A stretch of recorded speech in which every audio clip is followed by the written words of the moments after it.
మీ జీఐఈటీ ఇప్పుడు జీజేయుగా మారింది. 2000కు పైగా ప్లేస్మెంట్స్, ఐపీఎం, కేపీఎంజీ వంటి సంస్థలతో ఇంటిగ్రేటెడ్ కోర్సులు, యూపీఎస్సీ కోచింగ్, అడ్మిషన్లు ఓపెన్. రవి అస్తమించిన బ్రిటిష్ సామ్రాజ్యం, 200 సంవత్సరాల తెల్లదొరల పాలనలో నలిగిన భారతదేశం, లక్షలాది మంది స్వాతంత్ర పోరాట యోధుల రక్తార్పణ,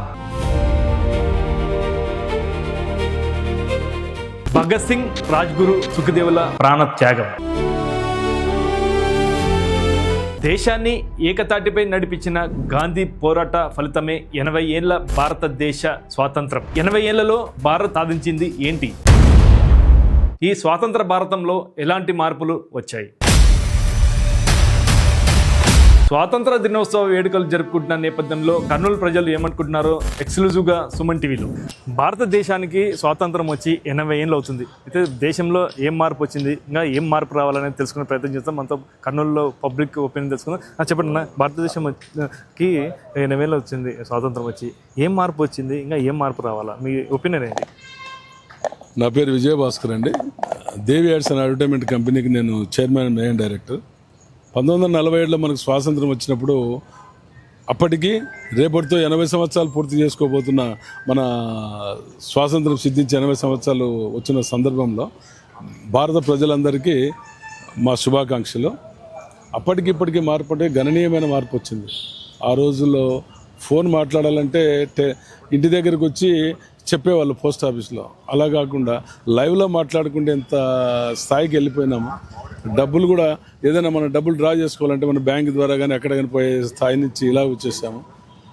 ఎయిర్ ట్యాక్సీలు అంట, ఇంకోటి రోడ్లు డెవలప్మెంట్ కానీ బ్రహ్మాండం డెవలప్మెంట్ అయింది. ప్రపంచంలో ఉన్న అన్ని దేశాల్లో అంటే ఇప్పుడు 3rd పొజిషన్లో మనం ఉన్నాము. ఈ క్రమంలో 2040కంతా అమెరికా వాళ్ళు కూడా భారతదేశానికి రావడానికి వీసాలో క్యూలు నిలబడేటట్టు మన గవర్నమెంట్లు పనిచేస్తున్నాయి. అది చాలా సంతోషం. మనం ఎలాగైతే ఇప్పుడు అమెరికాకు వెళ్ళాలంటే క్యూలో నిలబడి మనం వీసా కోసం ట్రై చేస్తున్నామో, అక్కడ పౌరసత్వం కోసం వీసా కోసం ట్రై చేస్తున్నామో, మళ్ళీ 2047కంతా అక్కడి ప్రజలు కూడా భారతదేశానికి రావాలంటే కూడా అట్లా క్యూలో నిలబడి డెవలప్ అయిన కంట్రీ చదువుకోవడానికి కానీ వ్యాపారాలు చేయడానికి కానీ రావాల్సిన పరిస్థితులు కూడా వచ్చేస్తాయి. ఇక్కడ ప్రజలందరూ కూడా చాలా తెలివైన వాళ్ళు.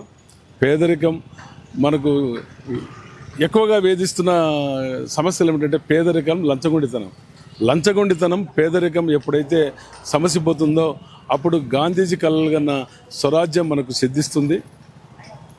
ఆ క్రమంలో మేమందరం భారతీయులైనందుకు చాలా గర్విస్తున్నాము. జై భారత్. మీరు చెప్పండి, భారతదేశానికి 80 ఏళ్ళ స్వాతంత్రం వచ్చి ఎలాంటి మార్పు వచ్చింది, ఎలా మార్పుకు రావాలని యువత కోరుకుంటుంది?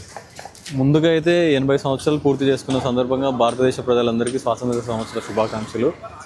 మోడీ గారి నేతృత్వంలో అయితే ఆయన ప్రైమ్ మినిస్టర్గా ఉండి గతంతో పోల్చుకుంటే మాత్రం ఇప్పుడు భారతదేశం చాలా అభివృద్ధి చెందుతూ ఉంది. దానికి ఉదాహరణకు సైన్స్ అండ్ టెక్నాలజీ విషయంలో కానివ్వండి, రాకెట్ సైన్సెస్లో కానివ్వండి, ఎంతో అధునాతన పరికరాలను యూజ్ చేసుకుంటూ భారతదేశం అయితే ముందుకెళ్తూ ఉంది.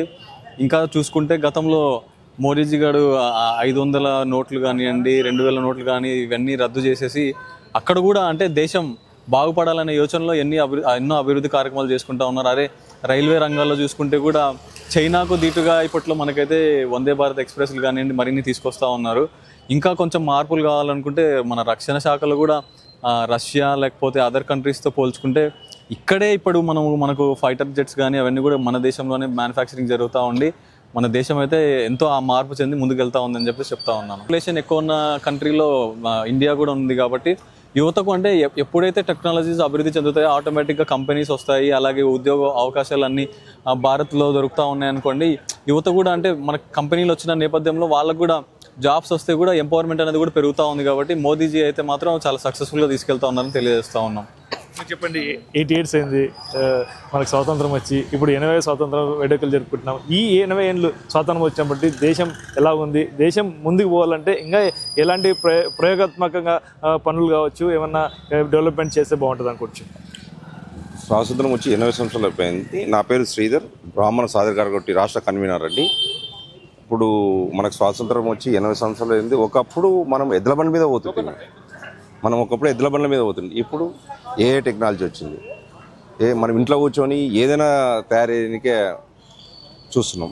అలాంటిది ఎంత ముందు పోయిందో మీరు ఇప్పుడు దుబాయ్ నుండి ఇక్కడి వరకు సముద్రంలో ఒక మార్గం వేస్తున్నారు, డైరెక్ట్ ట్రైన్ మార్గం వేస్తున్నారు. అంటే ఎంత డెవలప్ అయింది. మరి నోట్ల రద్దీ, అవతల దేశం నుండి దొంగ నోట్లు మన ఇండియాకు వస్తున్నాయని చెప్పేసి మన మోడీ గారు నోట్ల రద్దీ చేసినప్పుడు అవతల శత్రు దేశాలకి మనం స్ట్రాంగ్ వార్నింగ్ ఇచ్చినట్ల, మా దేశాన్ని ఏం చేయలేరని చెప్పేసి స్ట్రాంగ్ వార్నింగ్ ఇచ్చినట్లు అండి. ఉద్యోగం విషయంలో చెప్తే ఎలా ఉంది యువతగా? ఇంకా ఉద్యోగాలు పెరిగే అవకాశం ఉండొచ్చా?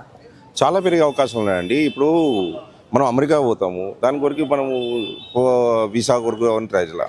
అలాంటి ఇబ్బంది పడకూడదనే మన మోడీ గారు ఇక్కడనే డెవలప్ చేయాలి, యూత్కి డెవలప్ చేయాలి. ఫ్యాక్టరీస్ కానీ ఫైటర్ జెట్స్, ఇప్పుడు ఫైటర్ జెట్స్ మన రాయలసీమలో పడుతుంది. ఒకప్పుడు మన రాయలసీమ రత్నాల సీమ అంటుంది, ఇప్పుడు రాయలసీమ అయింది. అదే రాయలసీమని ఇప్పుడు మళ్ళీ చంద్రబాబు నాయుడు గారు కానీ, లోకేష్ బాబు కానీ, భరత్ గారు కానీ దాన్ని మళ్ళీ రత్నాలసీమగా మారుస్తున్నారు. సో ఉద్యోగాల అవకాశాలు చాలా వరకు పెరిగే అవకాశాలు చాలా ఉన్నాయి. మనము ఎన్ని ఉన్నాయంటే ఇప్పుడు మీరే చూస్తున్నారు. ఇప్పుడు కియాలో ఎన్ని జాబ్స్ పడినాయి మీకు తెలుసు. ఇప్పుడు ఓరకల్లో ఎన్ని ఫ్యాక్టరీస్ పడుతున్నాయి మీకు మీడియా వరకు మేము చెప్పాల్సిన అవసరం లేదు. సోలార్ ఉంది, కియా రాయలసీమ, అది రిలయన్స్ వచ్చింది.